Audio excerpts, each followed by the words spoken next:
As we right-size city government, it has become necessary for us to identify priorities. And in providing services to our residents, there's nothing more important than dealing with neighborhood nuisances and neighborhood problems. High weeds, junk cars, porches crowded with old furniture, graffiti, housing violations really and truly make a difference and directly affect safety. They relate directly to the feeling of having a good neighborhood, that sense of being secure. And with the abandoned housing problem throughout the nation, we have to do more to rebuild Akron as a place where people want to live and feel that city government is doing everything we can. Now, we started programs many years ago. I need to mention here, I'm going to go off the script a minute, but when I came into council, we had 5 different inspectors doing the things that I talked about. We had a weed inspector go out, maybe to a house, could be the same house, a junk car inspector, a sanitation looking for garbage piled in the back, a building inspector looking for whether or not the downspouts were hanging, and a junk car inspector. Well, we've combined those over the years. We have people cross-trained, and we're doing even more.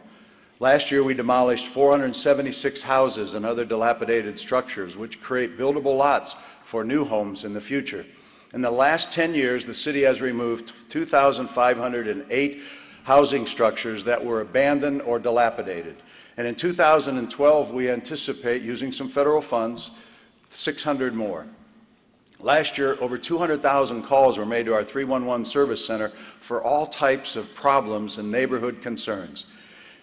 Today, I'm announcing a new initiative that continues to build on what I believe is the good work that we've been doing to further attack nuisance problems in Akron.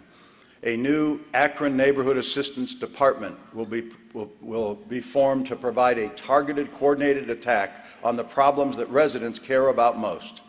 And for the first time, each district will have 1 police official and 1 nuisance inspector in charge of a geographical area so that there's accountability for the results.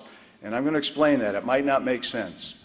But in order to accomplish this, we have taken a dozen of our city inspectors and managers and consolidated them into 1 unit, as I mentioned, cross-training.